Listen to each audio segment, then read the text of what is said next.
Trump is a form of escapism. It's a form of avoiding, evading what the real issues are. So is Biden. So are Kamala Harris. These are Punch and Judy shows. They're a place where you take children who might be frightened by all kinds of real issues in their lives and give them a time off. Give them something to focus on, these interesting characters who are beating each other with sticks. It's a way of calming a population that's getting increasingly nervous. Right below the surface is the nervousness, because it doesn't go away. The Punch and Judy show changes nothing once it's over. The most important things about these elections are precisely the desperate way in which this society does not want to face its existential problems.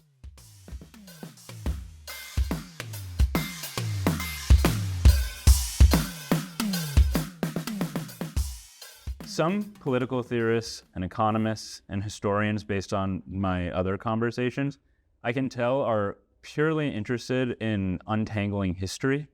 And while I know that you're obviously very interested in the history, am I right that you're also quite interested in using your work to better understand, predict, and prepare for the future? Well,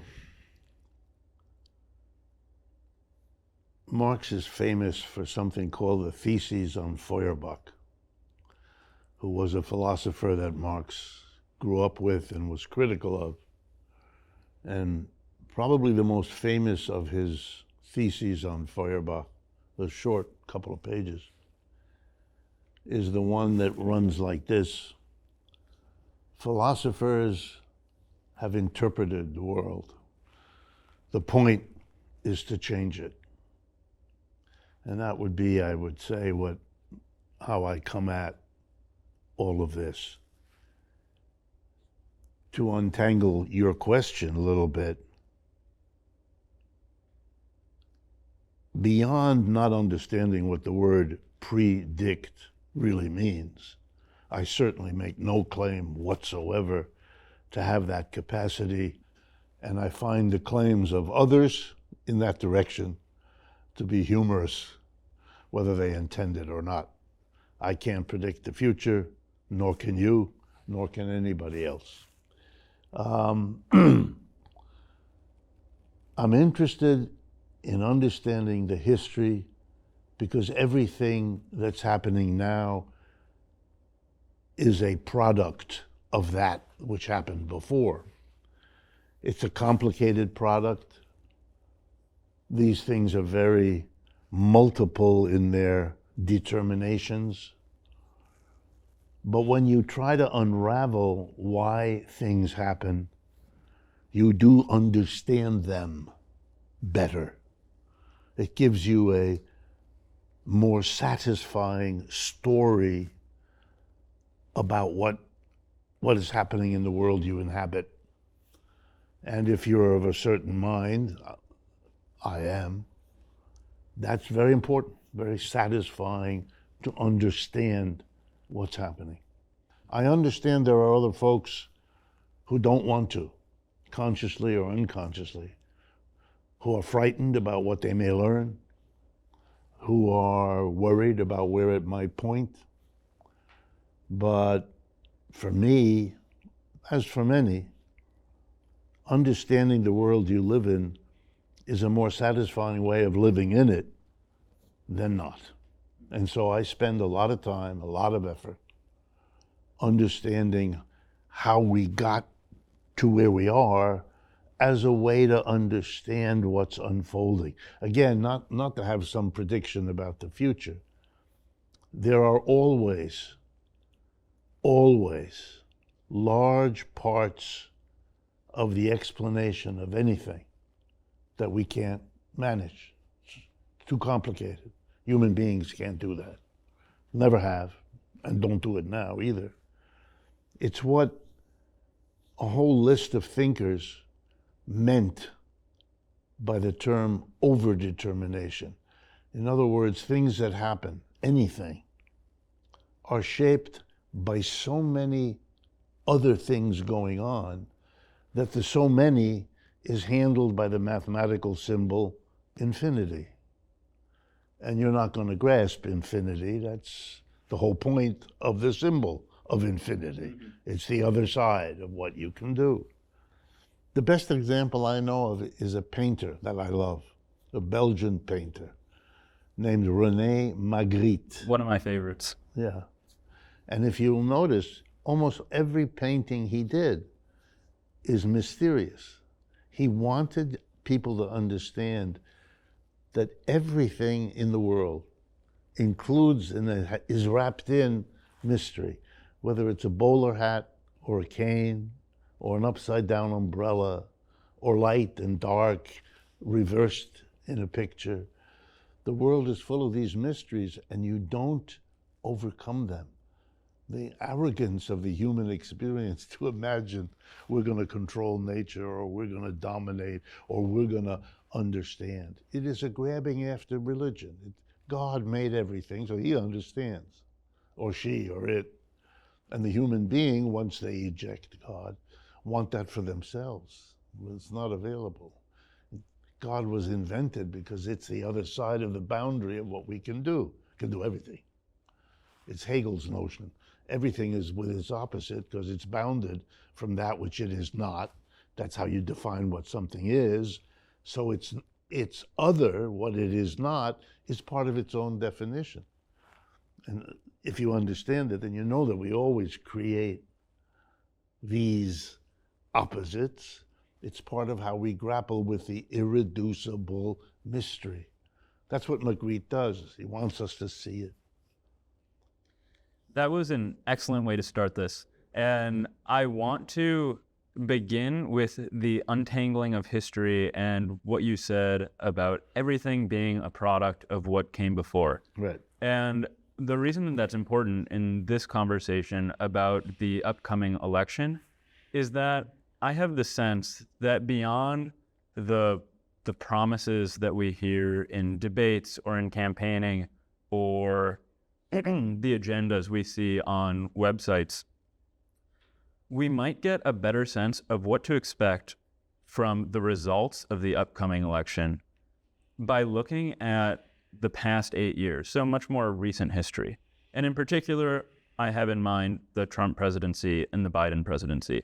And I'd like to start with the Trump presidency.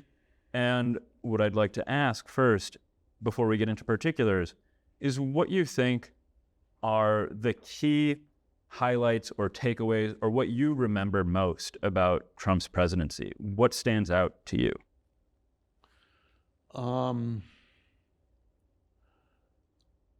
I think the thing that struck me most was the irrelevance of it. Interesting. Yeah. Interesting that you say irrelevance, just because at the time, it's not that this was a buzzword, but the sense that you would get from looking at half the media was that it was catastrophic. So Yeah. Irrelevance is a surprising word. Yeah. I think the notion that it's catastrophic is a product of a desire not to face the level of problems that this society has. To be cutesy, Trump is a form of escapism. It's a form of avoiding, evading what the real issues are. So is Biden. So are Kamala Harris. These are Punch and Judy shows.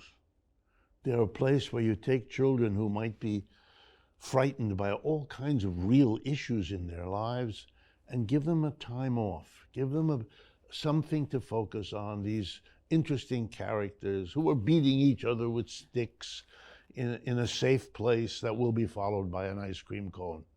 This is very important, very useful. It's a way of calming a population that's getting increasingly nervous. Right below the surface is the nervousness, because it doesn't go away. The Punch and Judy show changes nothing once it's over. It distracts, and that's significant, and it has consequences. But it's also over, and pretty quick. And so was Trump, and so was Biden, and so will be whoever wins again. So for me, the most important things about these elections are precisely the desperate way in which this society does not want to face its existential problems. It is, it's Hegelian only in the sense that it was a set of myths that enabled the rise of the United States as a society. And then the society forgets an ancient lesson. Be careful of the myths you ride up on, because at a certain point, they will take you down. And if you don't get that, and if you don't think about it, and if you don't worry about it, it's still going to happen. Your best hope is to understand it. That we're back to square one. You try to understand what is the history suggesting to us might be at the root. Look, if you go now, and many people have noticed this, the level of vitriol, of rage, of bitterness in our internal politics is a bit remarkable. Republicans and Democrats look at each other now, call each other names, call each other threats to democracy, I mean, whatever they can think of to demonize the other. There are large parts of this country where if you are a Democrat, you are considered evil with that word. And ditto the other way around. So what's going on? Well, this used to be the discourse, which Americans don't yet want to understand. This used to be the discourse of the United States versus others. The others were savages. I mean, the history of this is stunning. Europeans come to this continent, literally ethnically cleanse the indigenous population out of existence, kill them on a scale that has hardly been equaled by the millions, and refer to them as savages. That's an achievement. Who's the savage? If you go, the first time I encountered this was in a little town in Massachusetts called Deerfield, or Old Deerfield. It's a reconstruction of what that little town looked like in colonial America. And so the houses are redone to look like they did then. Very nice job. It's a tourist thing. You go there and you look at that. And in front of each house is a plaque that explains something about this house. It was inhabited by the Yipsy Doodle family or whatever it was. And then description. On the 18th of October of 1702, the savages attacked. I remember the first time I saw this, the savages. You come in here, destroy everything these people have, and they are the savages. That's an interesting move. It is. You know? I hadn't thought of that before. Think about it. Now fast forward, the Cold War. Stalin is a savage. The Stalinists are the... What the hell is going on? What are you doing? Putin is now Stalin, rewritten, new spelling. But that's wrong. That's childish. Those people are trying to solve their problems. They do it in some ways that we find interesting, some ways we find horrific, which is kind of normally how it goes. What's this demonization? What? It was allowable for the indigenous people. It was allowable for our Cold War enemies. But they were all outside. Those chickens have now come inside. And we now do that to each other. Very predictable. But the American people have no way of coping. They don't understand what to do. Every day I read, we're not being very nice to one another. Yeah, hello, welcome to the club. What did you think? It would always be going outside? It would never turn in? There's no precedent. History is full of the opposite lesson. Therefore, should have been ready for that. Should have wondered about it. Should be able to see it now. No. Denial. On both sides you hear, we want to get back after this election to being what? We had a temporary period after World War II where this country could afford a government that didn't matter. A little Republican year and a few Democrats, who cares? Half the population doesn't vote, there's no point for them. What's the difference? Answer, not much. Most of the trends as an economist that I watch go across Republican and Democratic administrations. Doesn't make any difference.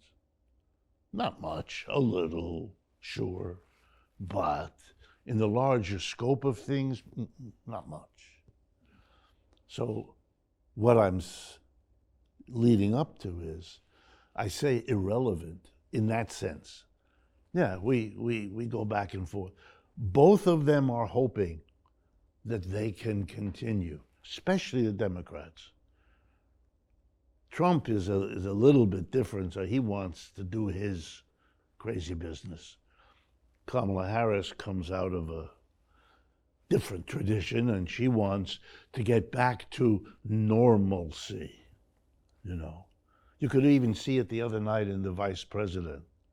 One of them is trying hard not to be the chameleon that he is, Mr. Vance. And the other one just wants to be Mr. Nice Minnesota. You can see, I'm nice Minnesota. Vance is trying to look like he's also a nice guy.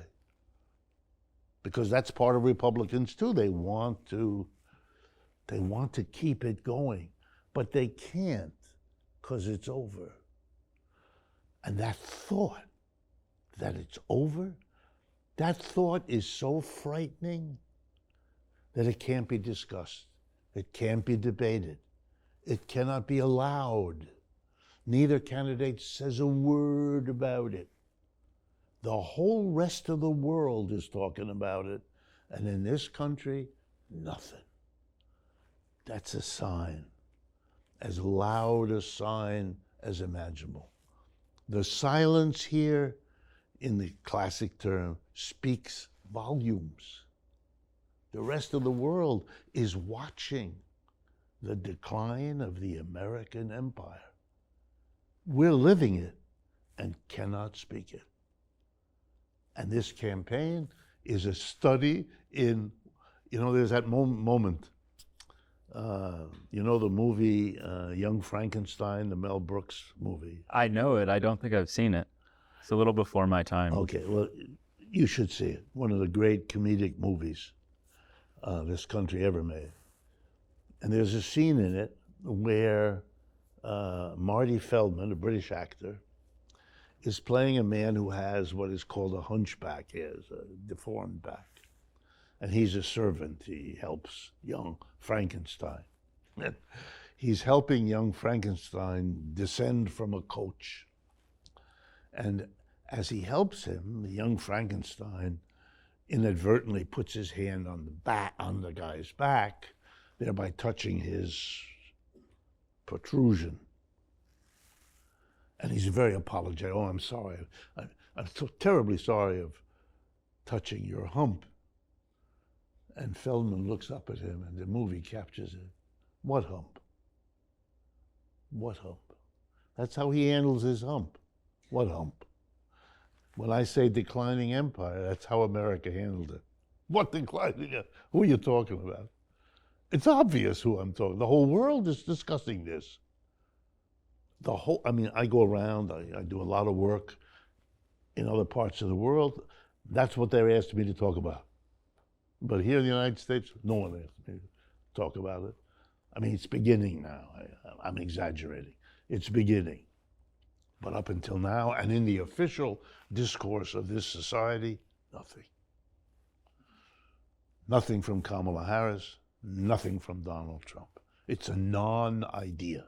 Goes nowhere, not brought up. No reporter asks them about it. It's a more powerful censorship, as all cultures have understood, than any dictate that says thou shalt not speak. Then you're already in trouble. What you want is that it's not a thinkable thought. No one has to tell you to stop because you won't start. Well, I have a couple of comments before I respond with a question. I'm not sure off the top of my head how many conversations we've had on the show. Maybe it's 4 or 5, maybe this is 5 or 6, but each time I get to know you a bit better. One thing, though, that has stuck out at me since the beginning, I'm just always amazed that these fully formed essays seem to come right out of you when I ask these questions. I can explain that to you if you want. Oh, I would love to hear that. Okay. If you circulate, well, let me make it personal. Having circulated in those parts of American culture in which the pretense of the authoritative figure is we know what's what. We are the authorities. We articulate the governing ideas of this epoch.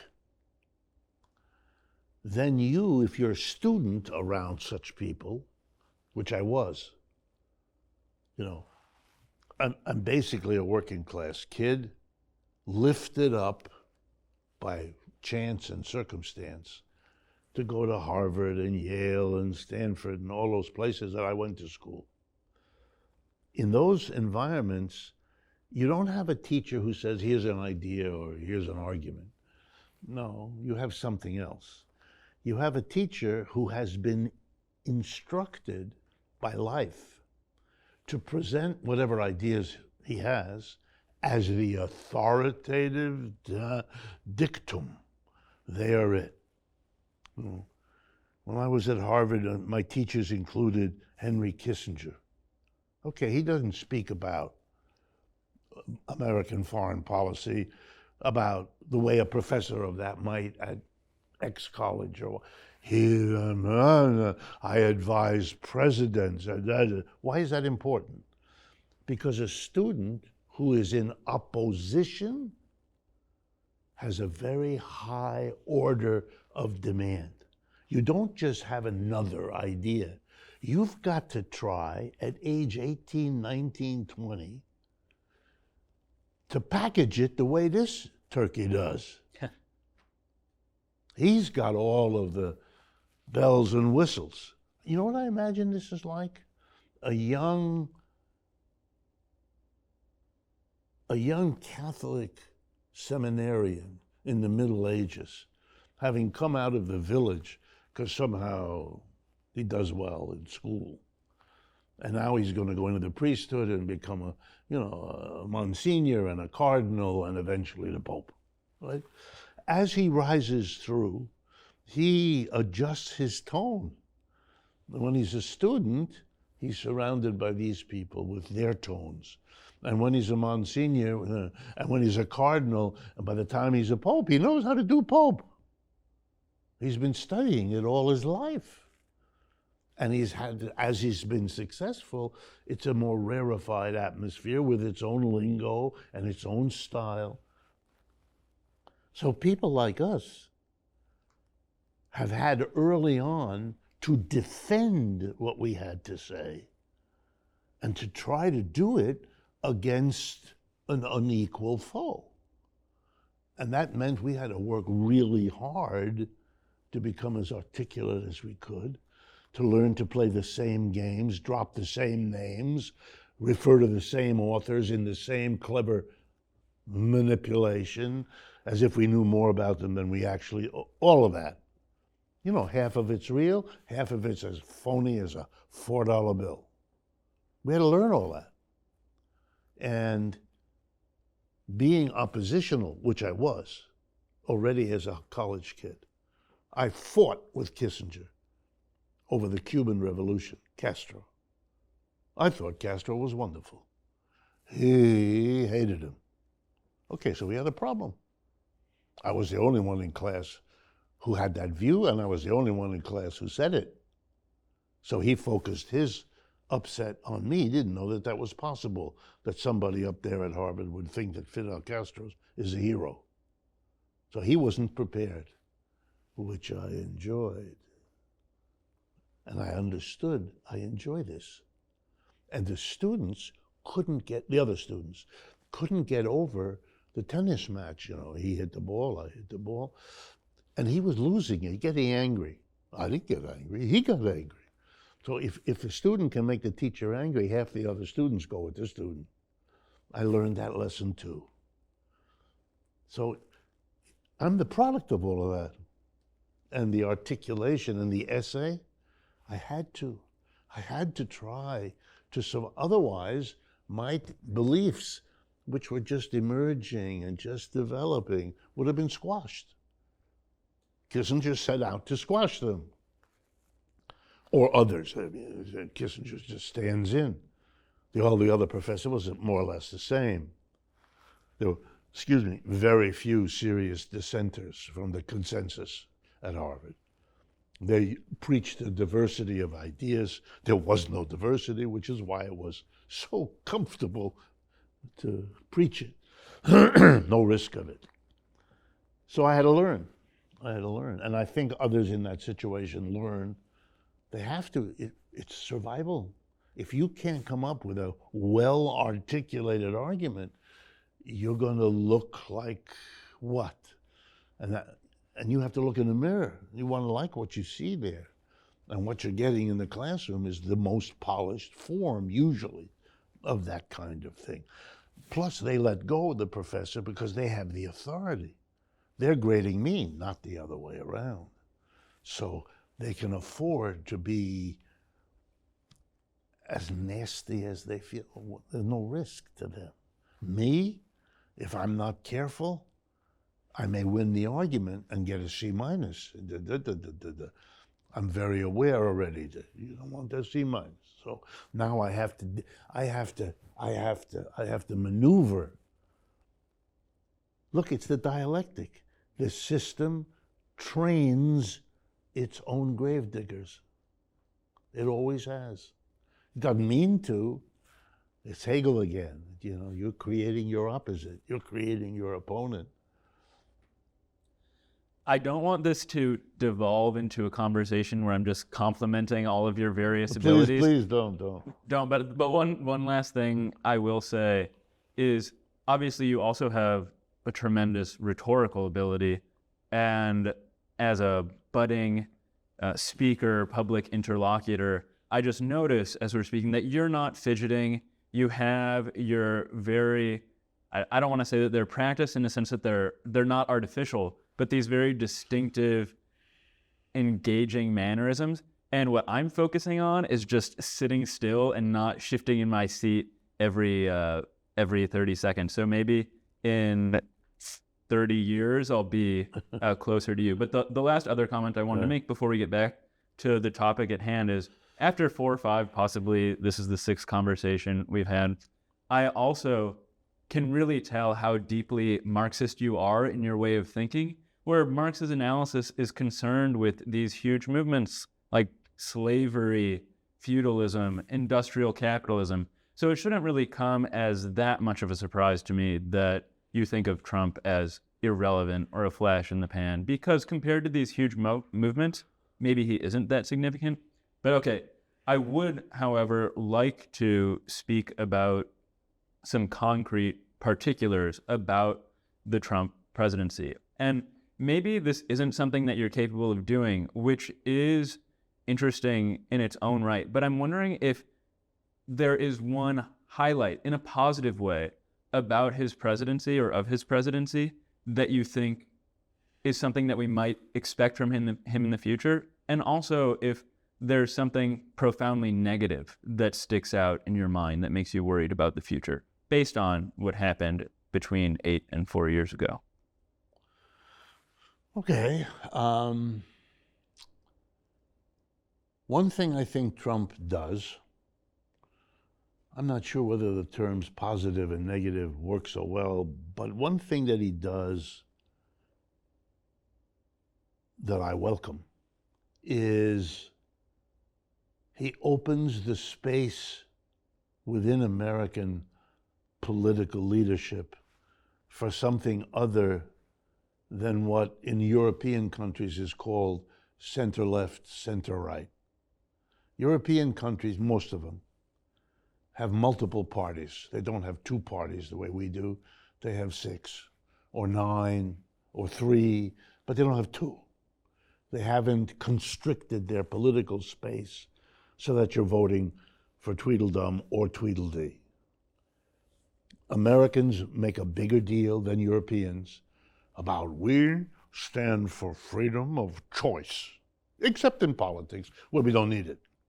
2 is more than enough. We want 15 kinds of toothpaste in the supermarket on that shelf. We want green toothpaste and toothpaste with little blue speckles in it and toothpaste that'll make your nose shine as well as your teeth. We want all that choice and all of our choice. But when it comes to politics, 2 is good. All we need is 2. 2 that are colorless copies of each other most of the time, at least in my lifetime, post-World War II. Trump blows that up. Trump says no. When Trump mocks the Bush family, Jeb Bush from Florida, who was the heir apparent when Trump begins, the Bush family dynasty, like the Kennedy, and all of this. Jeb low energy. Yeah, Jeb low. Oh, yeah, little quips. Even the quips are interesting because you're not supposed to do that. When he mocks McCain because he was captured, I prefer prisoners of war. I prefer war heroes that aren't captured. You know what I mean? Grotesquerie, sort of. But it opens a space to not the usual oatmeal. This is something else. And so Trump makes something else possible. In that way, he functions like Bernie Sanders. And that's why they had the peculiar link between these two. I remember being struck by the number of people I encountered, just me as an individual, who said to me, I'm either going to vote for Trump or for Sanders. Those are the ones I like. I got that a lot here in New York City from working class people who were wondering which way to go.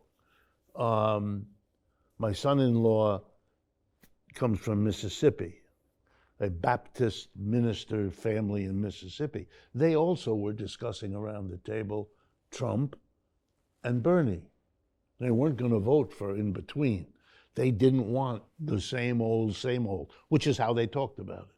So Trump, like Bernie, gets a lot of points from me for opening a space. That's positive in some sense for me. And he continues to do that. I wouldn't like it the way he does it. That's crazy stuff.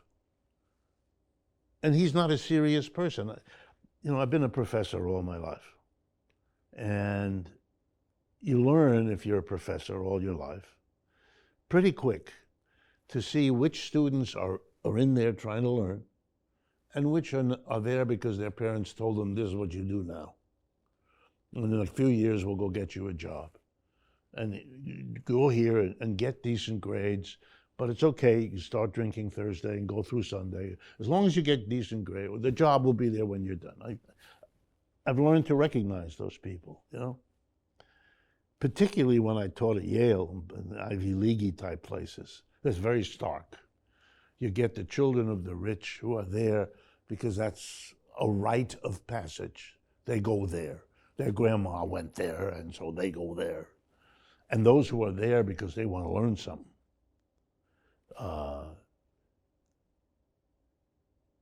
Trump is the one who's there because their parents put him there.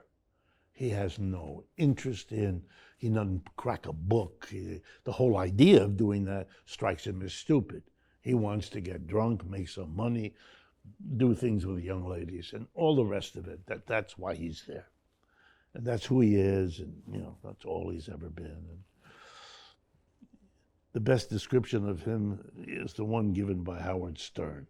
They understand each other. No longer, they're enemies now, but they were close friends.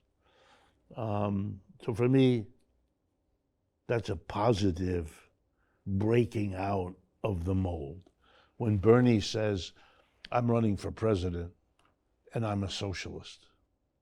And when they say, oh, you're a socialist? Yeah, I'm a socialist. He doesn't walk away, as so many did. I can't tell you the number of my professors who, when you look them up historically, were socialists when they were younger, but you'd never know it.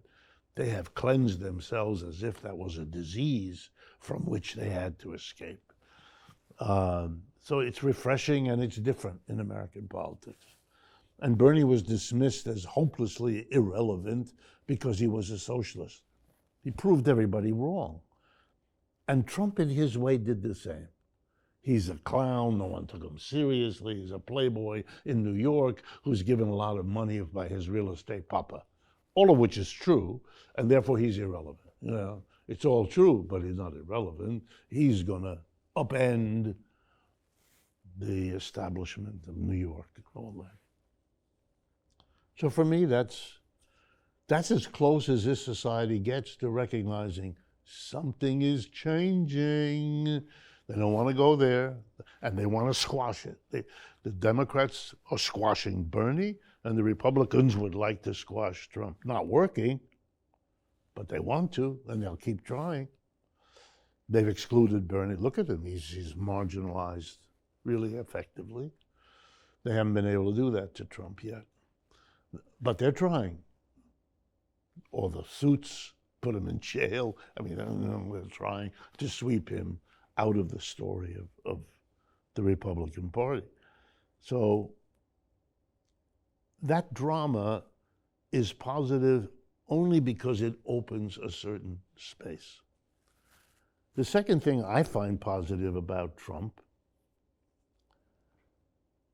is what other people wouldn't find positive. The only I'm an economist, so I focus on that.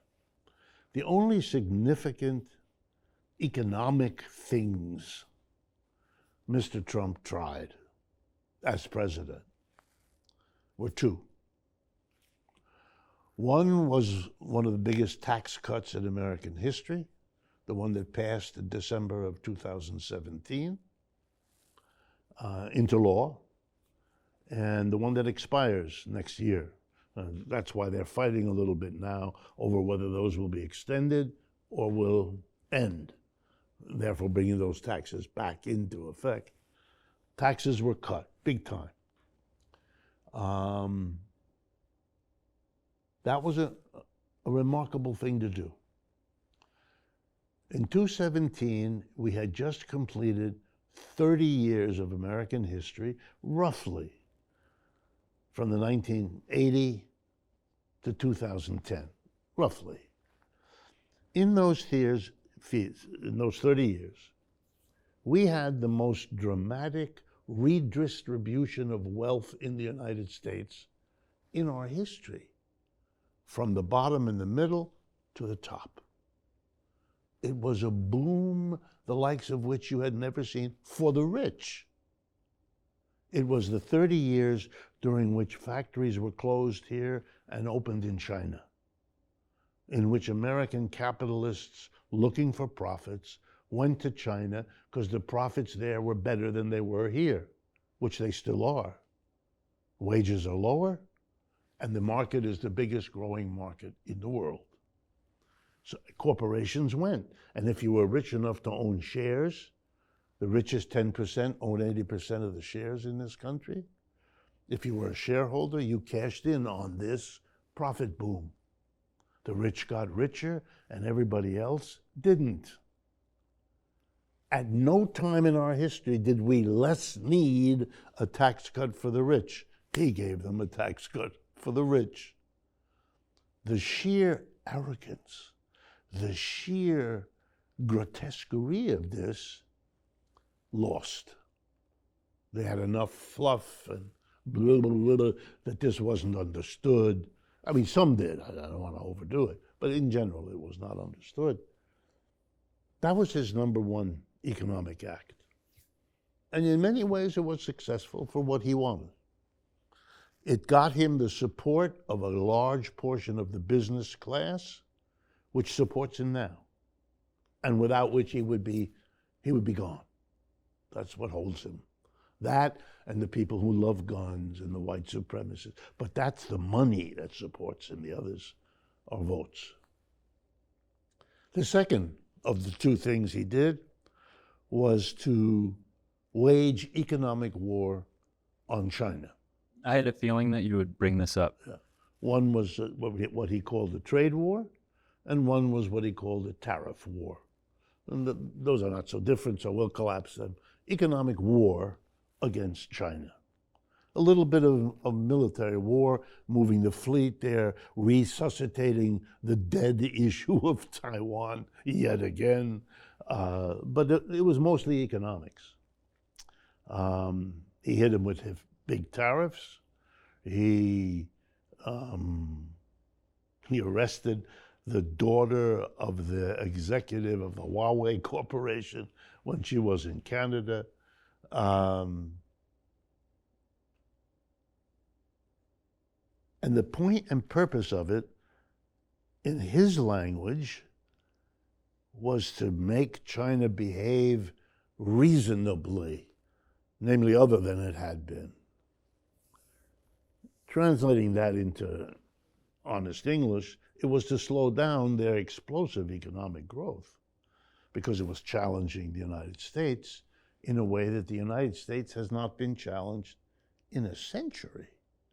We have not had an economic competitor in a century.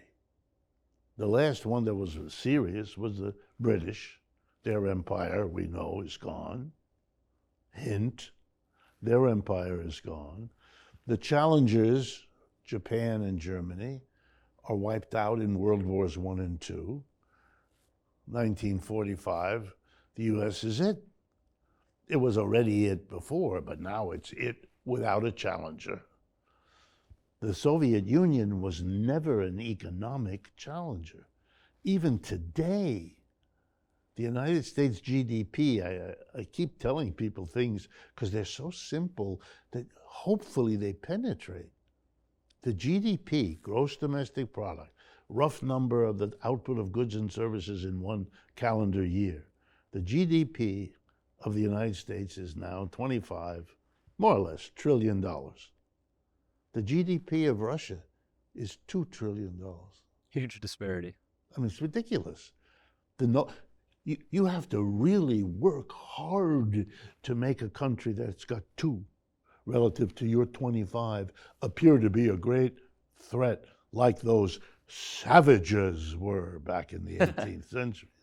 Comes back. Doesn't it? Doesn't it always? Anyway, the tax cut for the wealthy was successful. The tax cut for building his financial economic base as a politician was successful. And it gave a nice boost to the economy because it stimulated everybody who has got money to invest because they were floating in it. You also have to remember that when the government cuts taxes like that, it suddenly is plunged into an absurdity, which is, how in the world are you going to pay for all the things that people want you to do if you're cutting the taxes? How are you going to help college kids? How are you going to support Social Security? How are you going to make the road function? How are you going to do all the things you're expected to do if you've cut the taxes? The answer is you borrow the money. Well, there is no other answer. You could cut all the services, then you'd have a revolution here. Right here in the good old USA. They all know that. We don't discuss that, but they all know it. So they borrow the money. Here comes the good part. Who do they borrow from? Well, the mass of the American people have no money to lend to the government. So they go to the rich, who have the money.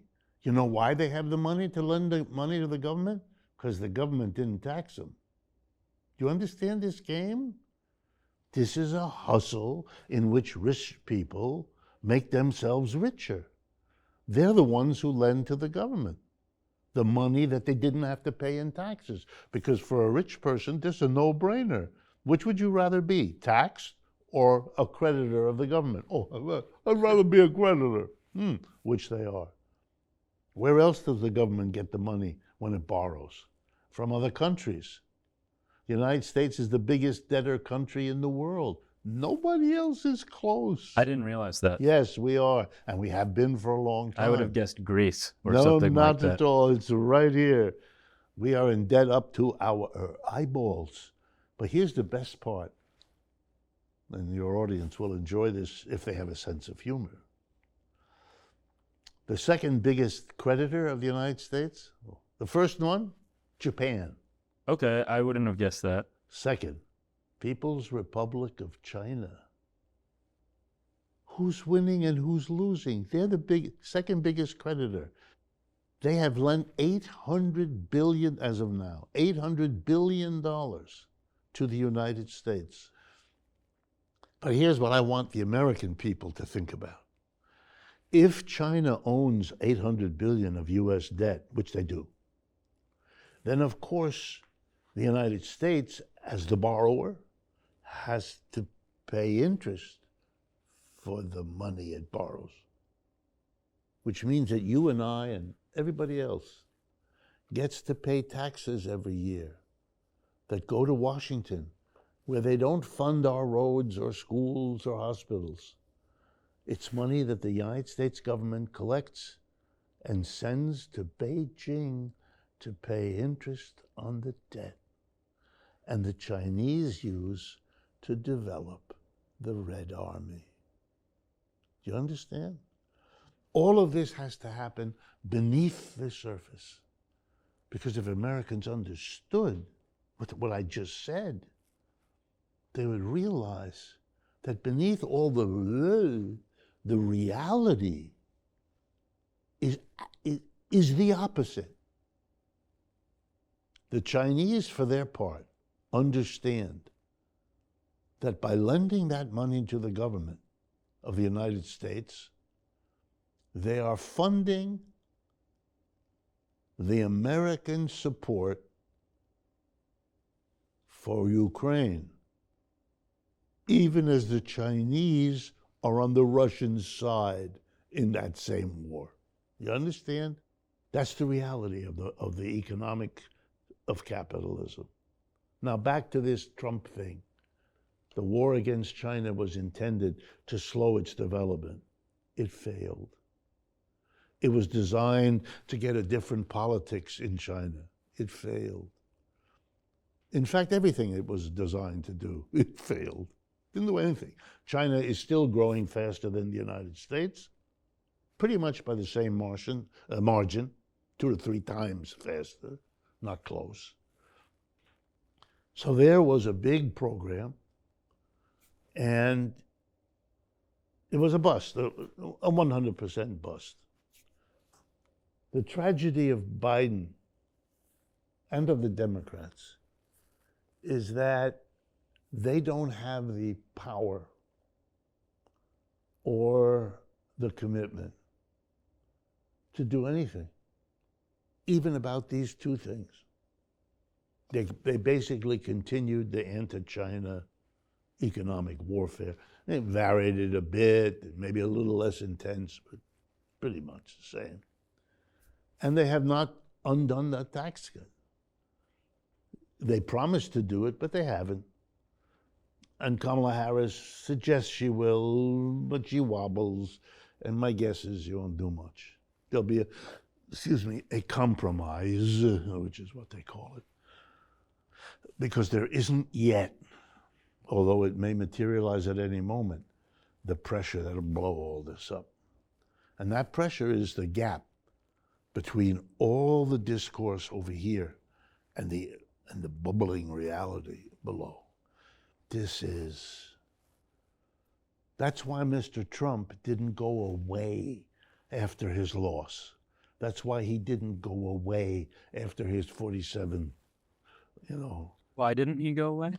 because the underlying pressure that produced him is still there. Nothing has been done.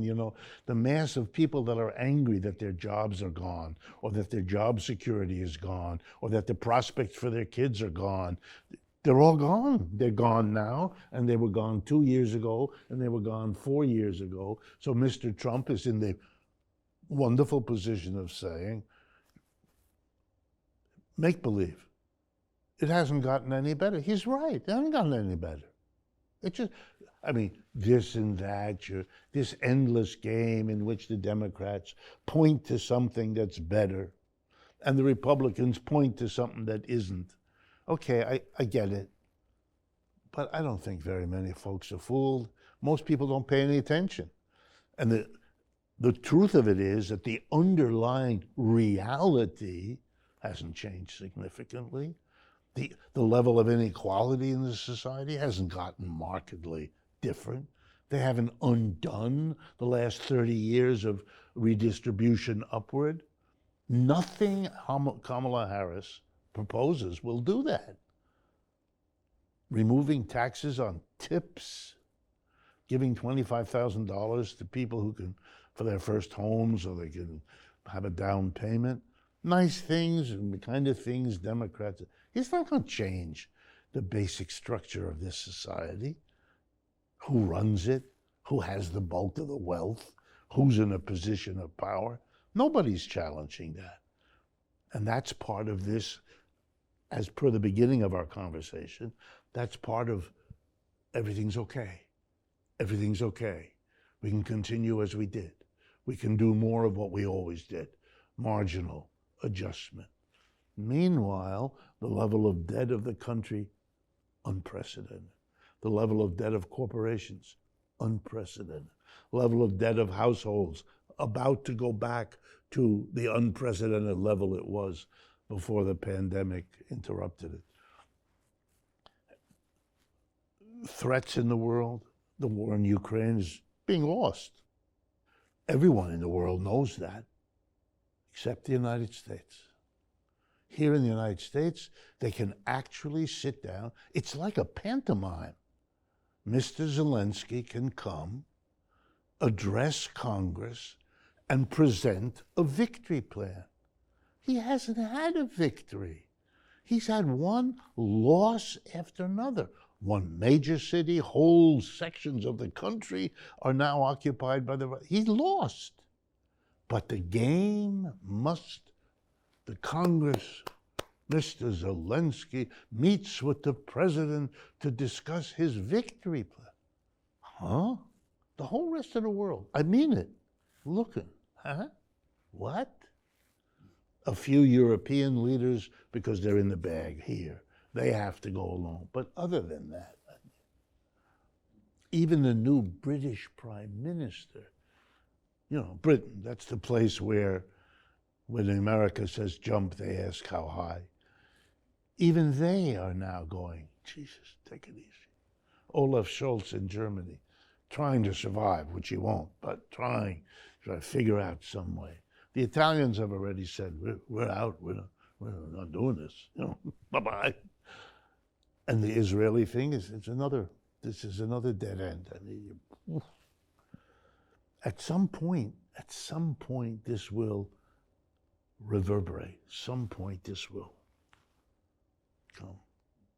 Meanwhile, and I mean this seriously, meanwhile, the big issue can't be discussed so no one recognizes it. The big issue. Over the last century, the United States and Britain championed a particular way of organizing an economy. Private capitalism, for lack of a better term. The Soviet Union for 70 years championed an alternative, state capitalism, where the state plays the role of owner, operator of the enterprise. The state owns it legally, and the state puts its people, officials, in the position, they're called the Council of Ministers, but it's in the position of boards of directors that are state officials. They're put there because the state owns the business.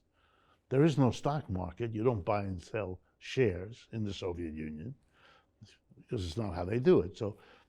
But it's capitalism because it's a small group of employers with an army of employees. Just like it's slavery when you have a master and a slave. No one gives a damn in they analyze slavery, whether that's a private corporation or a government that owns the slaves. It's slavery either way. And feudalism is the same. You could have a private lord with serfs and a governmental lord with serfs. It's feudalism. But here in the United States, when we have capitalism, we make a mountain out of the difference between the private and the state. The state we give another name to. We didn't give another name in slavery. We didn't give another name in feudalism. But in capitalism we give another name. It's socialism. Marx never wrote a book about the state. Marx wasn't interested in the state. Marx never advocated state. This is silly. It has nothing to do with Marx. I mean, read it. You'll see it in 10 minutes. Marx is interested in the relationship of production. Marx's argument is a small group of people making all the decisions, that's the problem. That's what we've got to change. We've got to, this will come as a shock, democratize the enterprise. The enterprise should be a collective, a community. A community, like in communism, that.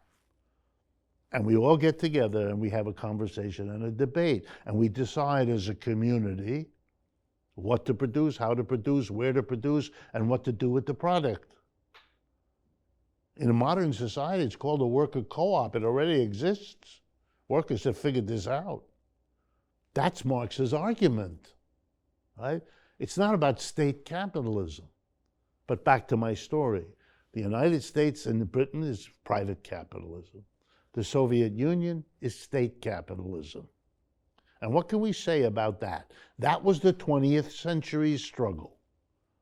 US versus USSR, Cold War, the clash of these two, which would be properly called private capitalism, state capitalism. Private capitalism was more successful in spreading around the world, no question. Soviet state capitalism was more successful in the rate of growth. In 1917, when Russia makes its revolution, it's the most backward country in Europe. Poor beyond words. 4% of the people literate. 70 years later, it's the challenger of the United States.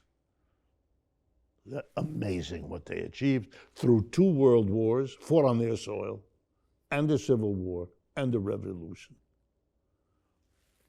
Now we come to China in the 21st century. It's a hybrid. It's not private. It's not state. It carefully combines the two. If you look at the Chinese economy, it's roughly half state enterprises, half private. Private capitalist enterprises, owned and operated by private Chinese citizens and or foreigners, because they allow the foreigners to come in.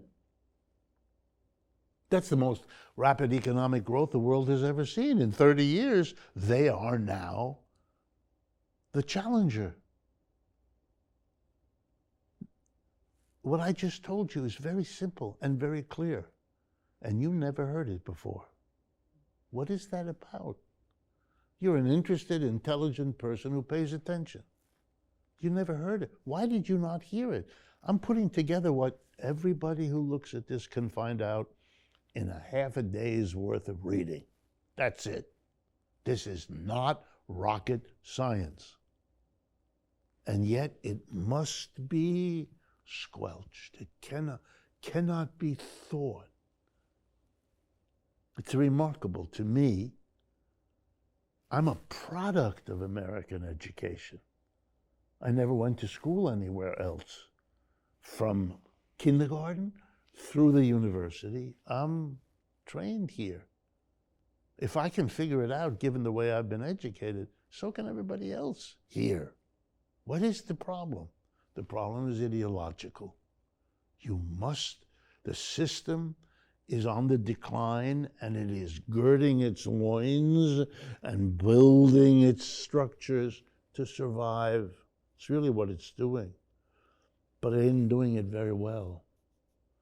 And the cost will become intolerable. Because the people at the top, this is very typical of empires when they go down, as every empire has. Of course, ours will be the great exception. Yeah, of course. As every empire goes down, the people at the top, the richest, the most powerful, use those positions that they occupy to offload the costs of decline onto everybody else.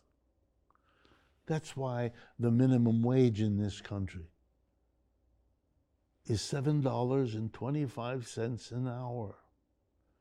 Last raised in the year 2009. We've had 15 years since then. Prices have gone up every year, sometimes as much as 6, 7, 8, 9% in a year. But what did we do for the people at the bottom? Nothing.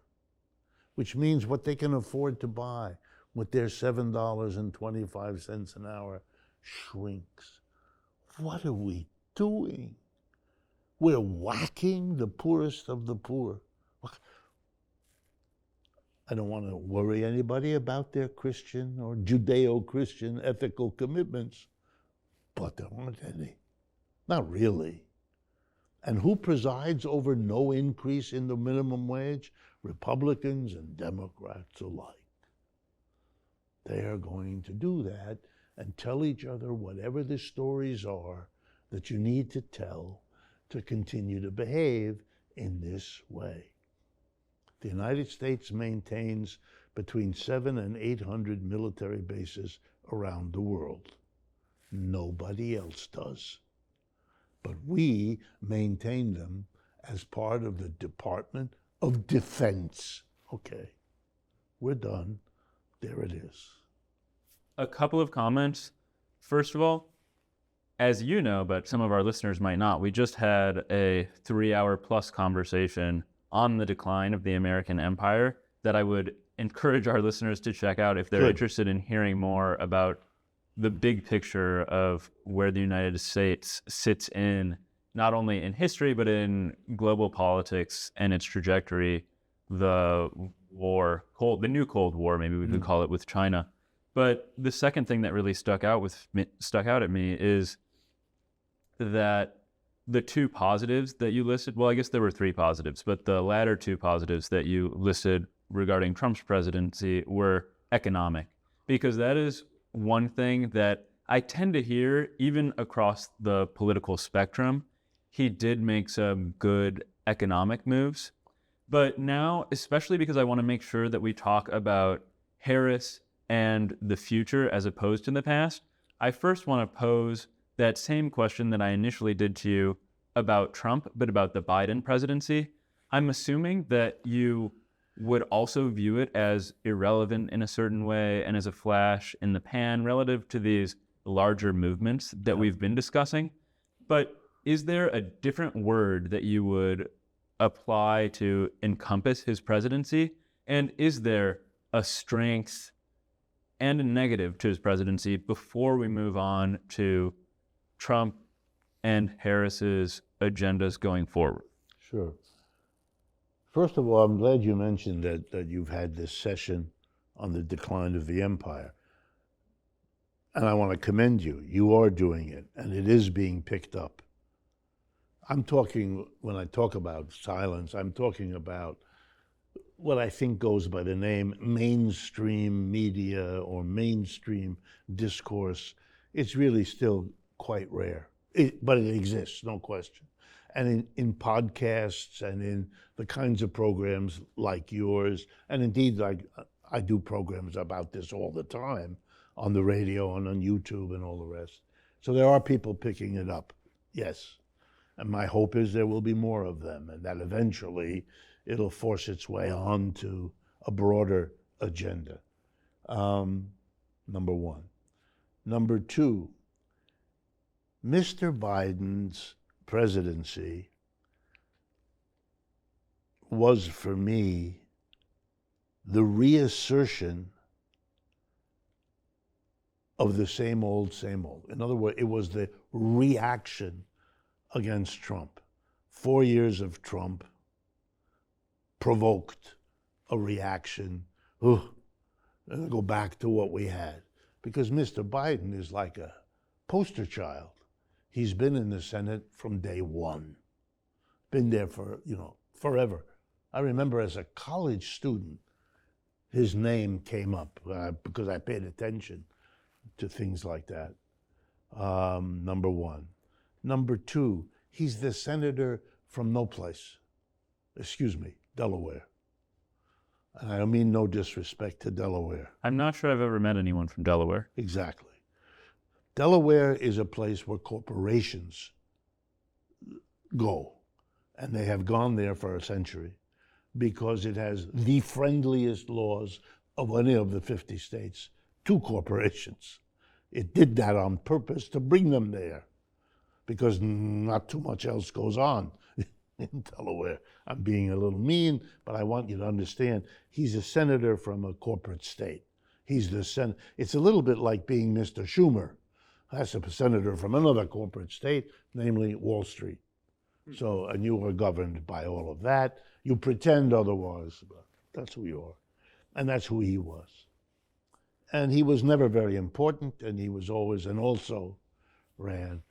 And it made perfect sense for Obama, who is a different in another way, because he's brown, to take somebody who is so traditional and make him vice president, which is how he becomes president. It's just, it's odd this way. Okay. So then what does he achieve? Well, a certain return to normalcy, but it solves none of the problems and therefore doesn't undo the support for Trump. It maintains it. If anything, it strengthens it. Despite every legal maneuver imaginable against Trump, still, if the race is close, which most people say it now is, that's Mr. Biden's fault. He didn't do. That is remarkable. Yes, it is remarkable for many reasons. So that's the first thing. The second thing that I find important,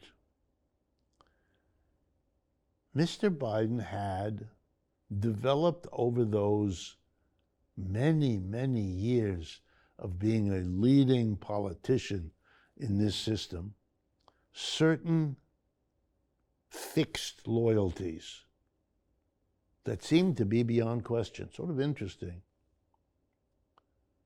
One is his loyalty to what is called the neocon view of the world. The United States is the beacon of freedom, and the Soviet Union is, China is second, and we fight this war forever. He seems committed to that.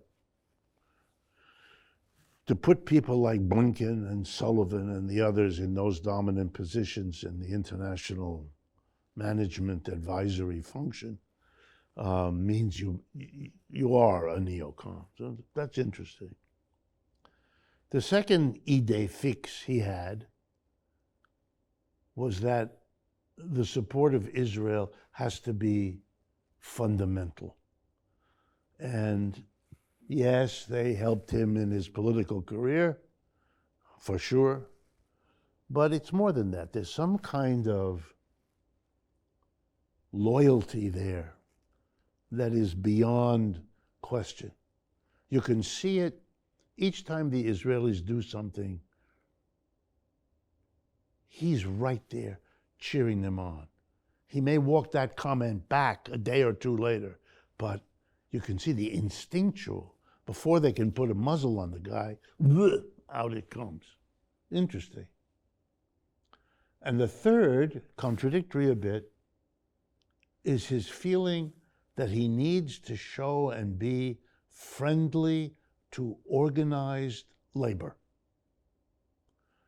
So if I had to pick the most positive social contribution he made, it was by putting progressive people onto the board of the National Labor Relations Board, which has changed the way the unionization drive has emerged in the United States during his presidency.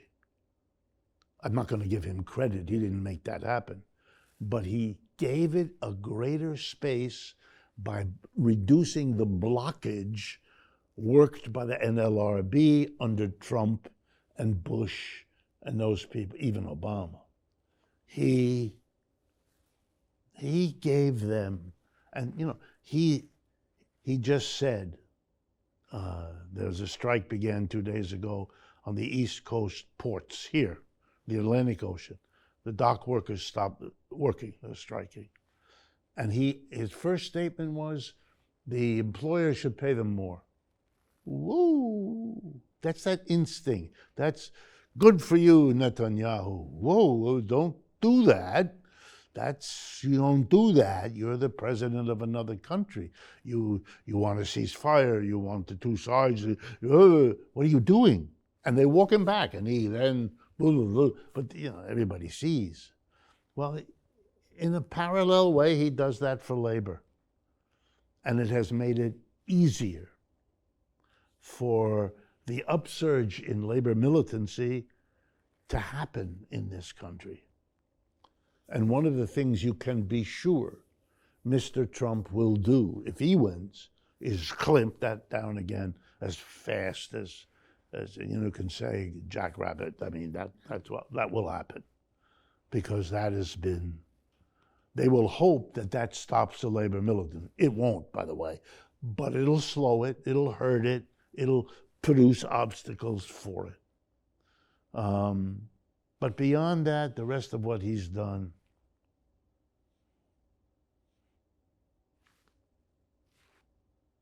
not much. This may sound silly, but I just have to admit that I'm not the most politically astute individual or up to date on the news.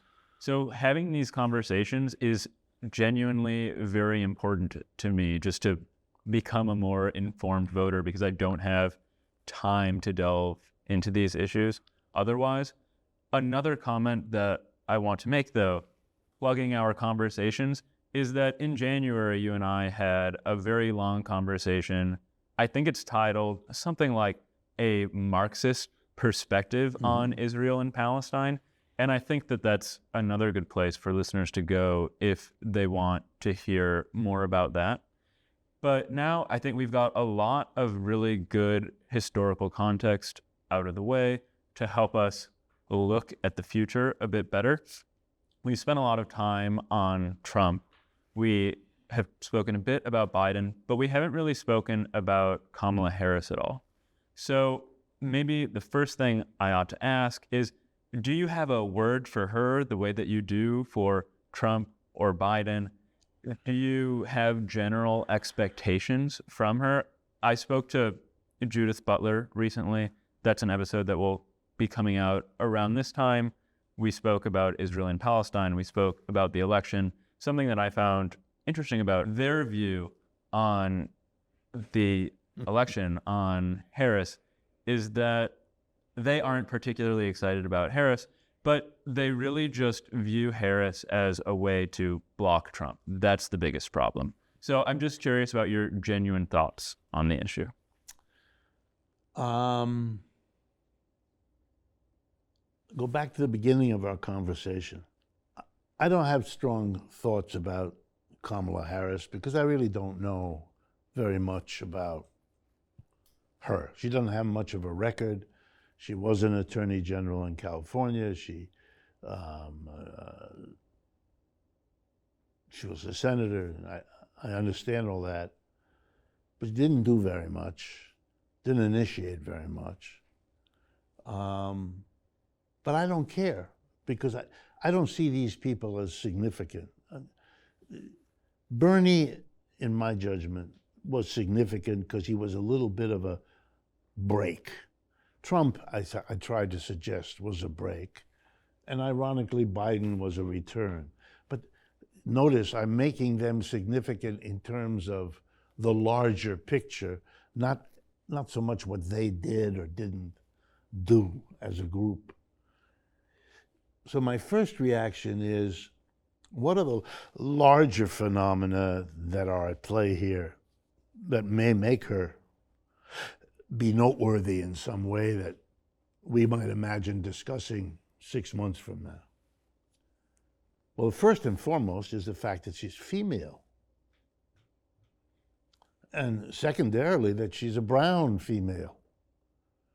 This is in our culture, this is extremely important, that it is possible for a female, let alone a brown female, to be in this position, that this is possible. An enormous part of our population can't digest this, will vote against her because of it, or not vote at all because of it. It's particularly hard for men who have all kinds of problems, but particularly these days, problems with black or brown, and with women. You know, as a professor, we are watching in our classrooms an unbelievable shift. When I began teaching economics, it would not be uncommon for me to have 25 men and 4 or 5 women in a classroom. That would not be unusual. Now it's the reverse. Women outnumber men in colleges and universities in America for the first time. And it's more, the gap between them is getting larger with each passing semester. I mean, the culture is shifting, the values are shifting, the attitudes are shifting, and she's a reflection of that, and she will carry that. It's not accidental that her number one issue is abortion. I mean, yes, that's possible.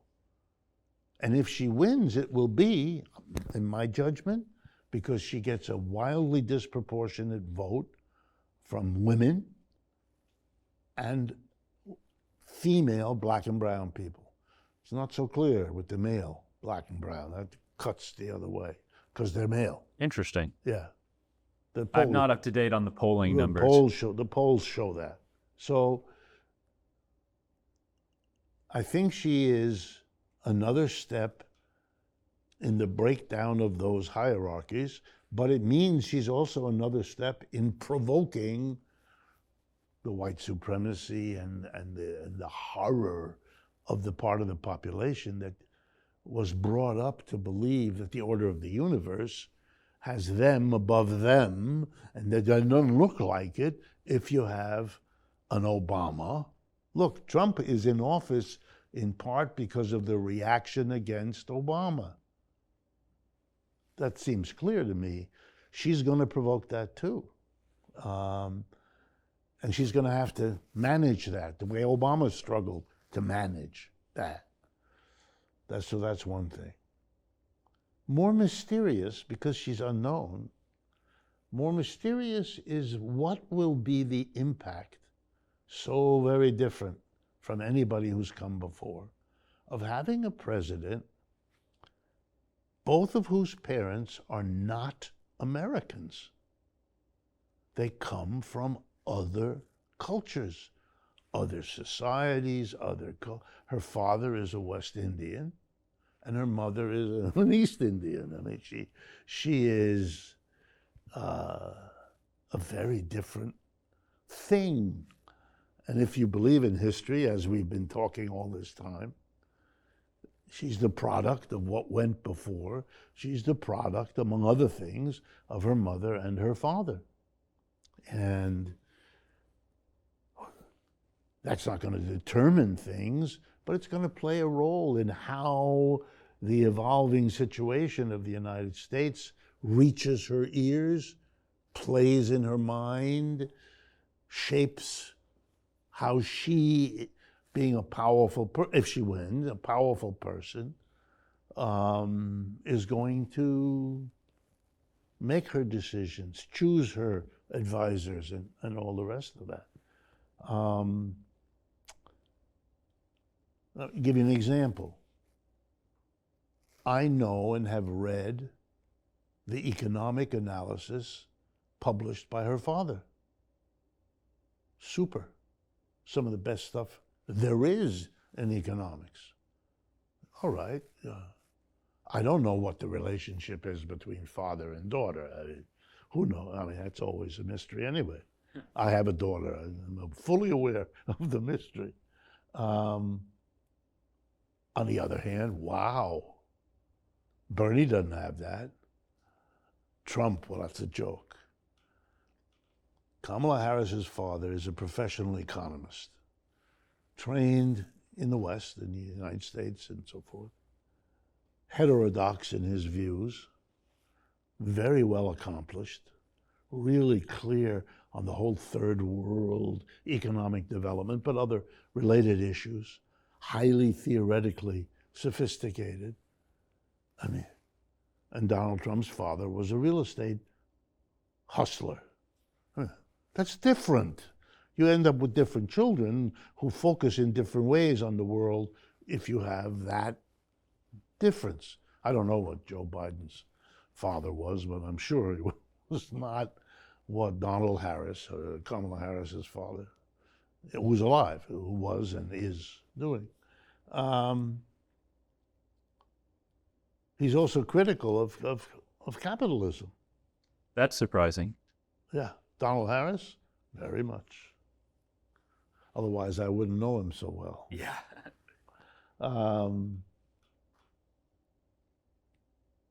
But you have two people in the current cabinet like that. Peter Buttigieg's father was a Marxist also, Marxist English professor. And so you have Buttigieg and you have Harris, and they have influences that normally you do not get coming in at the American government. I'm even surprised that the right-wing crazies haven't made more of an issue of all of this. It's just childish and silly, but it's the kind of stuff that our mainstream media, I mean, if you can spend 2 weeks talking about the problems of ingesting pets, you can certainly do that. Well, now that I and our listeners probably have a good sense of your lay of the land of the election, it would be a good time and helpful for me to talk about some specific pieces of Trump and Harris's agendas. This one, maybe I'm not going to learn that much about how you feel about it because it seems pretty obvious to me. But if this isn't already clear, even though this show is called Robinson's Podcast, I like to remain as neutral as possible and not try to force my views in really any domains, except possibly the philosophy of math sometimes, but especially not in politics. That being said, when I looked at Trump's agenda and Harris's agenda, I was appalled by a number of things. One thing in particular that I found absolutely abhorrent was in Trump's online platform, he says something to the effect in numerous places and in different wording that he would like to prevent Marxists from entering the country. He would like to deport Marxists and communists and socialists because they're not American. They can find another country. Yeah. And I'm wondering how this resonates with you, because for me, I already said it. It's abhorrent. It's terrible. It seems entirely anti-American. Well, what's American and anti-American is like, what's fashionable. Hems high, hems low, collar this way, collar that way. That's very old in the American culture. It goes back to savages. The Marxist, the socialist, the communist is not another person who looks at the world differently, from whom you might actually learn something, as they might learn from you. No, no, no. No, no, no, no, no, no, no. Those indigenous people that the colonists found in Western Massachusetts were not people who had lived there for centuries, developing their cultures and their patterns and their religion. There was savages. He's just noting, these are my savages, and just like we killed savages in the 18th century, I'm gonna take care of them now. And that resonates in large parts of this population because that kind of thinking is intrinsic here. And it, by the way, it happens in other countries too. I'm not suggesting that the United States is the only place that it happens. But there's much more of a challenge to it. You know, let me be very, very, very simple. Virtually every French or Italian family that I know has in it socialists and communists, because those political movements and parties are large and have been there for many decades. So when a family reunion of the Lupinacci family or the Pierre Aron family happen, and they all get together for a picnic, they all know, steer clear of Uncle Louis and Aunt Matilda, because one of them's a fascist and the other one's a communist, and when they get in the same room, they argue or fight or throw things at each other, whatever the form of their. They often end up hugging each other, but that's another matter. That whole thing is understood in those societies. Yes, when they break down, all of that can become, they kill each other. Absolutely. They did. Mussolini killed communists, large numbers of them. Adolf Hitler, ditto, right? So it can go very, very bad. But here in the United States, it's casual. It's, when Mr. Trump puts that down there, what he's doing is simply saying to all the people with whom that resonates, I'm your guy. Vote for. It doesn't mean he's going to do it. It doesn't mean even if he tries, he could do it. It doesn't even mean if he tries and gets a law passed, it will be actually implemented. All of those are steps that are up in the air. I'm not saying don't worry about it. It is important that he says such things. That's who he is. He's collecting, what did Mrs. Clinton call it? Basket of deplorables. He's collecting what to other people look like a basket of deplorables. And that's why he turned, by the way, stung by those criticisms, they turn around and say to the Democrats, you know why, what you're doing? You're bringing in immigrants who are criminals, who eat pets, in order that they vote for you. Okay, so that's as horrific in their way a claim as what is being, for them, this is, and for America, for large parts of America, that's what they expect of politics. That's why I'm unusual. I see on the plaque savages, I go, oh my God, what weird people to call the folks they kill savages, you know. They didn't kill you. You killed them. I mean, there were a few of you that got in the wrong side of the wrong battle.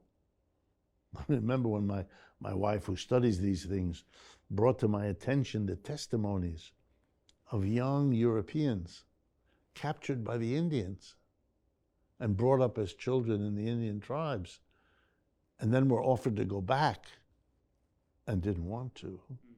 The difficulty that, because then for a moment they had to confront their own children didn't find these people savages. What are you doing? So for me, look, I find, maybe this is a way to answer, and if it's not, just stop me.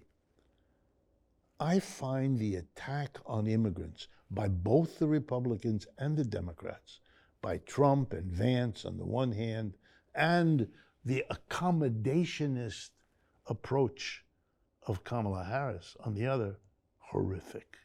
For me, every morality I know rebels against this. What are you doing? Let me put my hat on again as an economist. This is one of the United States, one of the richest countries on earth, with 330 million people in its economy. According to the Department of Homeland Security, we have 12 million undocumented immigrants. Mr. Vance, who doesn't care about these data, says 20. Let's give it to him. He's wrong, but all right, 20. 20 million of the poorest people on earth among them cannot cause or explain the difficulties of a country that has 330 million people in it. It can't. That's too small. That's under 10% of your people. And what are they mostly doing? I'm not going to talk about the children, because they're children. They're working the horrible jobs. They're picking fruit. They're in the car wash. You know where the immigrants are in the main. So they're doing crappy work. They're paying taxes. What's the issue here? There is no issue.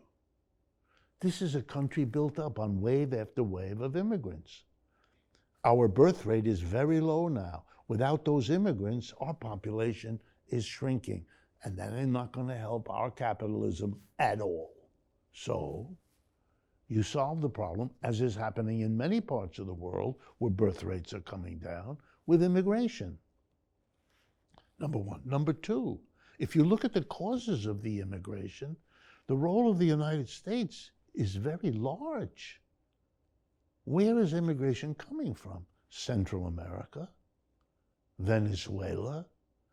The United States has an embargo against Venezuela. We're trying to destroy that country. We have been for 20 years under Chavez and now under Maduro. The climate change, the Monroe Doctrine, which says Latin America is ours.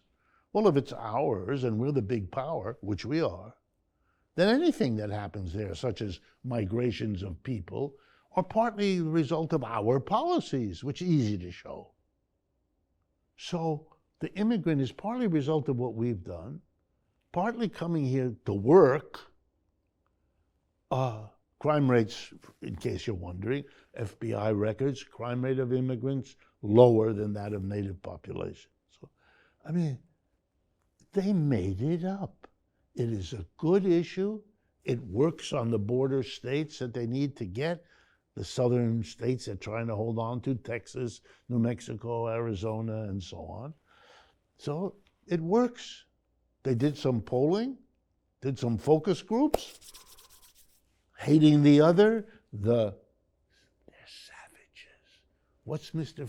Trump famous for? Coming down that golden escalator at the beginning of his race in 2016. They're rapists, they're criminals, they're eating our pets, come on, this is a wonderful issue. Now, what's the reaction to that? The reaction to that should have been, you're a disgusting pig. Everybody in this country who's white is here because they were descendants of immigrants. That's supposedly what made the country great. These are people who want a chance in life, the sort that your grandmother did when she came, or your grandpa. We're proud to be the country to which they come. We're proud to welcome them. We're going to give them housing and jobs. And you know what? To avoid any misunderstanding, we're going to give housing and jobs to our own unemployed people, too. So there's no invidious competition. That's what we're going to do. That's how we're going to behave. Wow. That would have made Kamala Harris look really. She didn't dare. So powerful is the mentality that she has to go to the border and talk tough. We're gonna turn them away. We're gonna. Wow. That's not even good politics. And I may be wrong, and she may be right.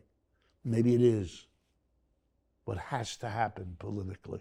We'll never know, because nobody, except a few of us, and by us I mean the left, are willing to say, hey, these are our brothers and sisters. These are working class people, overwhelmingly, who want a job and safety for their families. Wow. And they're going to be grateful, and they're going to work hard, because they don't want to run afoul of the law. They're not lawful because they have some morale. They're lawful because if you're an immigrant and you break the law, you're out of here. My parents were immigrants. For full transparency, my parents, both of them, were immigrants. They never ate any pet in my presence. They didn't commit any crime that I'm aware of. I'm glad they kept it hidden from you. Yeah, and they kept it hidden from me at the very least. And you know, if I'm the product of two immigrants, and if I'm here talking to you, maybe it's a good idea to let immigrants come and have their shot at doing it. Except for how effectively you're undermining our nation with this discussion.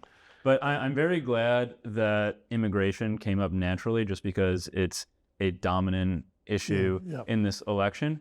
But something else that you said stuck out at me, and it was that J.D. Vance doesn't like data. I alluded earlier to aspects of both agendas that I found quite distressing. One of them is that these agendas are clearly written for the lowest common denominator in a way that makes them unhelpful in some ways. There is no data on the websites about policies, projections, and so it's going to make this question, I imagine, a bit difficult to answer. What I have in mind is, you said earlier that the biggest economic problem with this country right now is debt. And obviously economics and economic platforms. No. It is a major problem. A major I wouldn't problem. make it the biggest. Okay, sure. Even still, economics is clearly, and economic policy is a big part of a presidential platform. And I'd like to take advantage of your expertise as an economist. How do you weigh the two economic platforms that are in this election? I think both of them are fundamentally irrelevant. It's the same thing I said at the beginning.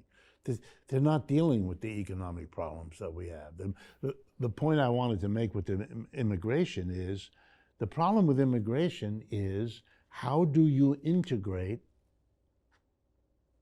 the problems solving that we have to do? If you have a low birth rate, if you want to have more of a working population, if the population you have not only has a low birth rate, but the other side of that, a growing section of people too old to work, so that we're going to rely on those who are young who work to produce enough of a surplus to give a decent pension and retirement to the older ones who are becoming relatively more numerous, then immigration is your solution. Which is why, by the way, it's happening in part. It is a solution. Now, if it offends, if it upsets your domestic, your native population, okay, how are you going to deal with that? Well, one of the reasons is a fear of competition for jobs, is a fear of competition for housing and all the rest of it. Correct, and there should be that fear. We haven't planned for that. We haven't undertaken the housing construction or the job creation, and that's what the government could and should do. The domestic, the people, the native people will love it. We're going to give you a job and a home. And we're also going to give it to the immigrant, but the immigrant's not getting it at your expense. That's half the argument the Republicans make. Building people's anti-immigration by saying they're taking your job, they're taking your home, they're eating your pets. I mean, the imagery is all the same. They are savages. And we're going to protect you, build a wall, protect you from the... It's the mentality. the mentality of building a stockade around the colonial village in the Northeast or wherever it might be. It's that again, playing on that thematic in American culture. So for me, I'm disappointed because nothing creative is offered to this other than building a wall. That's not a creative solution. That's a defensive solution that doesn't question the premises. And it's the same thing everywhere else. Taking away taxes from tips, if I understand correctly, that was proposed first by Trump and then agreed to, picked up also by Harris. So they both are going to remove. This is saying to a poor beggar on the street, oh, you have no money? Here, I'm giving you 3 nickels. Okay, he'll take them. 3 nickels, 15 cents. Maybe he can get something for 50. But it's not going to change. That beggar is going to be there tomorrow because 15 cents is not relevant to the scope of the problem that he faces. The problems we face as a nation are not handled by giving first-time homeowners $25,000. It's not, doesn't do it. You've got to face, not a word said, that we've had 3 or 4 decades now of redistributing wealth and income upward. The solution to that is to reverse it and move the redistribution the other way. Here's the irony. In the decades before the collapse of the 1930s, we had the same redistribution. It blew up, and then in the 1930s, there was the reverse, the redistribution down. So what happened in the 1930s? Just remember our history. You taxed corporations and the rich in a way you hadn't before. And what did you do with the money? You created the Social Security system, which gives to everybody who reaches age 65 a pension. At a time of the Depression when the government had no money, it did, of course. It taxed corporations and the rich. We passed the first minimum wage in the United States in the 1930s. We passed unemployment compensation for the first time in American history in the 1930s. We never had a Social Security system before until the 1930s. And the big one, I haven't even mentioned, we hired, the federal government hired 15 million people who were unemployed and now had a job and could make their mortgage. Okay, that was a radical redistribution of wealth and income down to offset the explosion when it went too far up. You know where we are now? Too far up. You know what comes next? ... All of that is magically not a concern. They don't say a word about it. There's not a word in it. Kamala Harris, who's the Democrat, way you would expect it, doesn't talk about redistribution of wealth. She's afraid. Her advisors tell her, as they have told every other Democratic candidate, don't you dare say that. That's like touching a third rail, you know. You'll be politically dead if you do that. Can't say that. You know, you get that advice over and over again, you end up sounding like nothing. Her strategy seems to be to advocate very little so she can't be shot at for that. Now, might that hide a commitment to do something really dramatic? Maybe. I don't think so. It's not in her history. Didn't do that anywhere else. Didn't do that in California, you know, so. The last question that I wanted to ask about platforms is how you view the 2 candidates' platforms as far as global politics are concerned, going forward this new Cold War with China, Russia, Israel, and Palestine. I see no significant break, which is what has to happen. So I am very disappointed. I recognize that Mr. Trump looks like he'd pull the plug on the Ukraine war, end it, basically by stopping the flow of, or constricting the flow of money and weapons to this regime in Ukraine. So, and that war is horrific, and the sooner that war is over, the happier I will be. Other than that, I think Kamala Harris seems to be going out of her way to say that she's a supporter of Mr. Biden.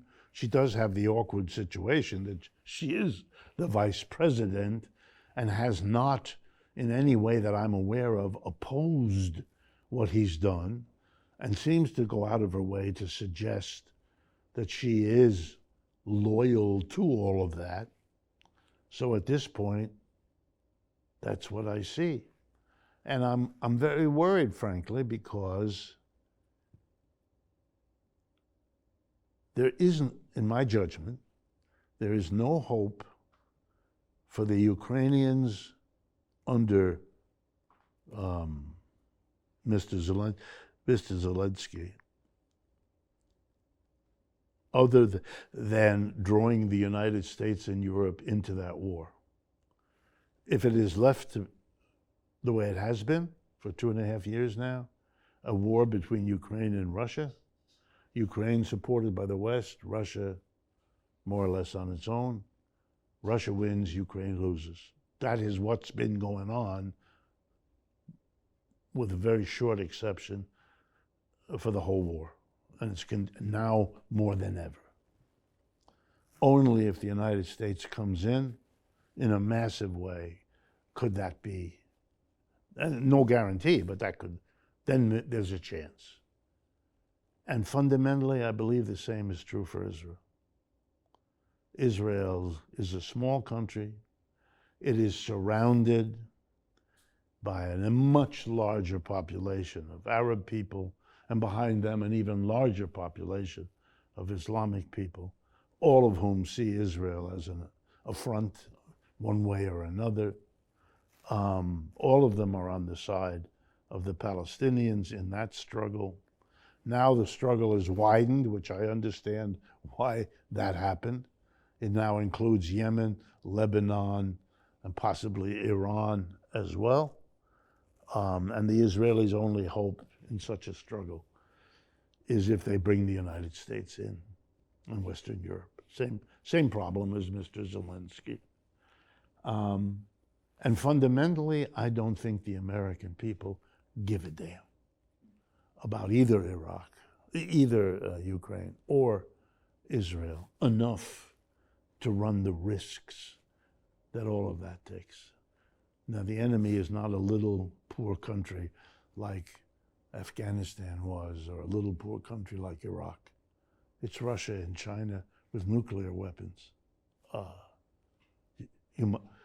Who in America wants to risk what that means for Ukraine or even for Israel? So I don't think it looks real good, and I know it has to be worked out, and keeping it at the highest levels of secret government is very unhealthy, because it means that if the outcome is a mess and bad, which it clearly could be, then you're going to have a mass of people very angry at whoever in the secret government made whatever the decisions were. Be much better to have the whole country involved. Then we all have to live with what we really, as a consensus, decided to do. So for me, it's not that you have democratic decision-making out of a moral commitment to democracy. It would be nice if you had that. I have it. I would like others to have it.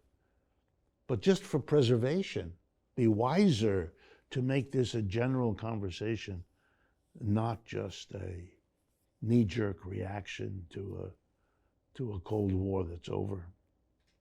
And that applies in its way to Ukraine, but very similarly to Israel. To me, these look like desperate wars of people upon whom the walls were closing, and they had to do something, and Russia felt endangered by NATO moving. I still don't understand. Just between you and me, why? Why move NATO? What was the point? Russia collapsed. Your big enemy, Russia, isn't your big enemy. If you know the history, you'll know that for a little while, even Mr. Putin was discussing joining NATO. Really? Yes. But he wasn't the only one there. They were thinking of doing that because the rationale was gone. So why are you doing this? It's the savage other. If you don't have the Soviet Union, where's your savage? Ah, terrorists. When you don't have them anymore, ah, China, or now Russia. You make Putin into another Stalin. Putin, half of whose support is the Russian Orthodox Church. I mean, it's childish. But if you're desperate, that if you can make immigrants the problem, then you can make Putin the devil. These are similar moves. They are made to solve a problem. And if I can, take a moment. The reason for it, the reason you're outraged because data don't count or that data aren't there. And I am. And you are, and you said you were. Let me give you a different explanation of why you are. For me, this is all about capitalism, of which I'm a critic, so it won't surprise you. But I'm particularly critical of capitalism because of the industry called advertising, which has been flourishing in capitalism in a way it never did in any other system ever before. What do I mean by advertising? An entire industry employing millions of people whose job I would describe as follows. You take a product that a client wishes to sell, a good or a service, and your job is to publicize everything positive about it that you can think of, and add a few imaginary positives that you can think of, and attach them to the object. And at the same time, go out of your way to hide and deny every negative about it. And this becomes the norm for discourse in a society.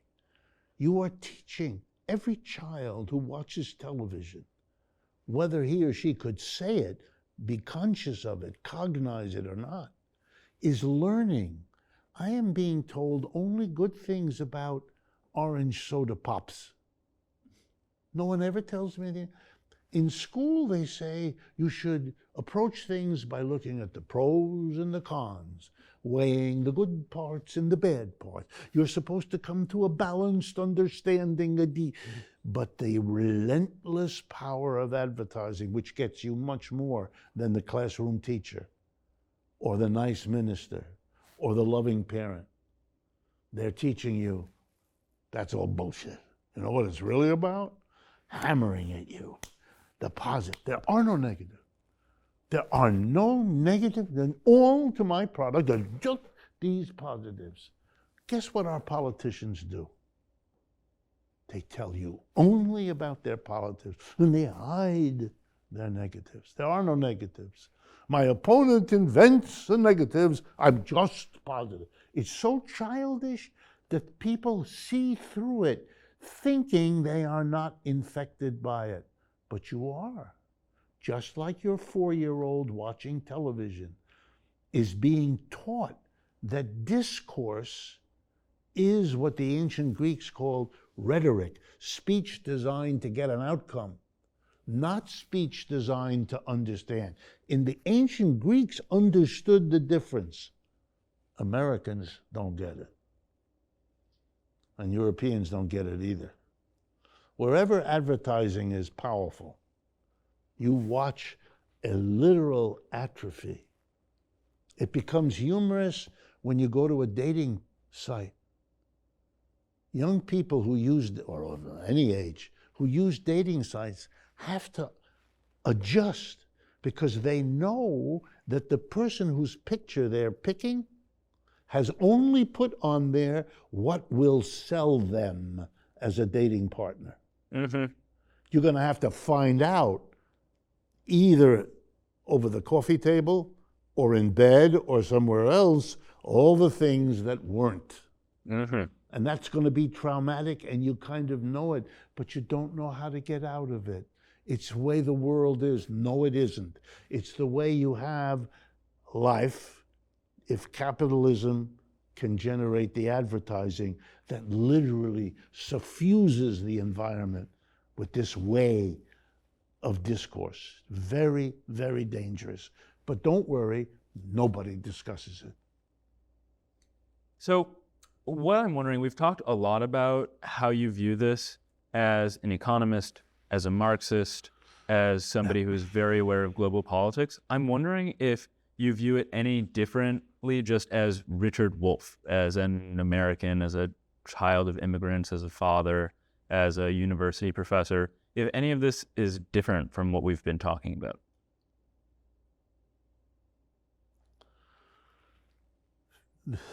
I don't know how to answer. That's good. My views on everything are shaped by everything else. I believe in overdetermination. I don't know if that's a concept we ought to discuss one day, which I take self-consciously from Freud and from Hegel and from Althusser and the people who have been crucial in my formation. But my first action is I argue a lot with both my wife and my daughter.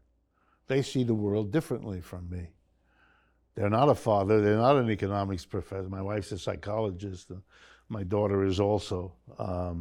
So they, for example, have tutored me, and I've learned a lot about psychology, psychiatry, and so forth. You know, at a certain point, I don't know if the name means much to you, but there was a French Freudian named Jacques Lacan. Okay, that was an important influence on me. My father comes more through the German philosophic tradition, and so my father was part of something called the Frankfurt School in Germany for a while. There were a collection of thinkers. The most famous is a man named Thomas Adorno. But that group, the names may mean something to some people.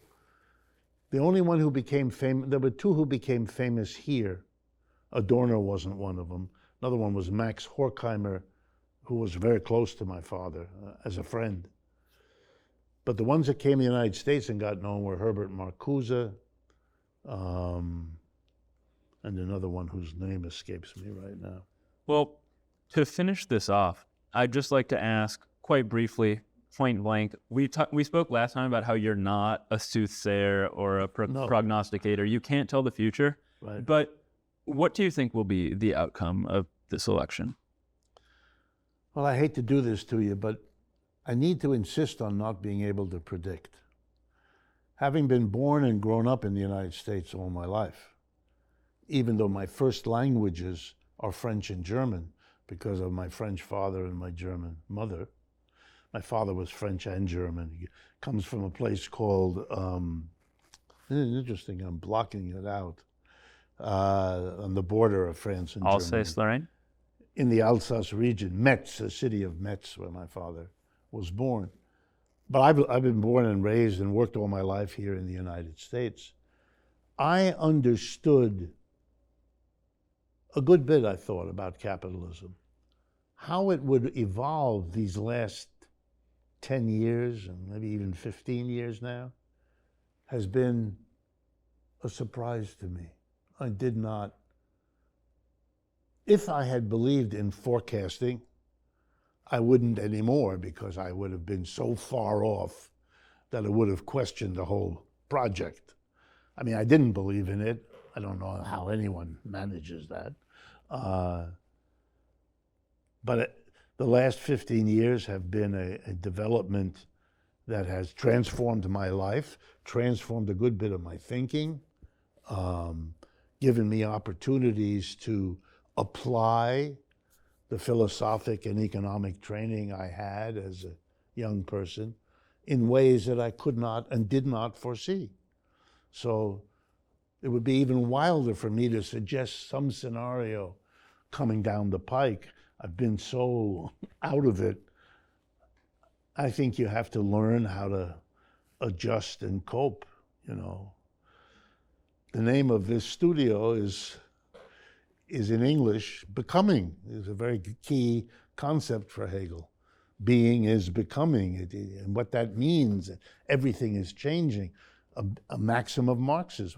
Marx was once interviewed by a New York newspaper, and his answer was, what is it that you study? He says, change. Everything changes. Well, Rick, I'm glad that I get to call you Rick now. Please. This has been absolutely terrific. As always, I'm so grateful for your time. I've learned a lot, but we need to get you to your next appointment. Yes, so which we'll is also meet again. television. We'll meet again to talk about whatever happens after this. But again, thank you so much, Rick. My pleasure.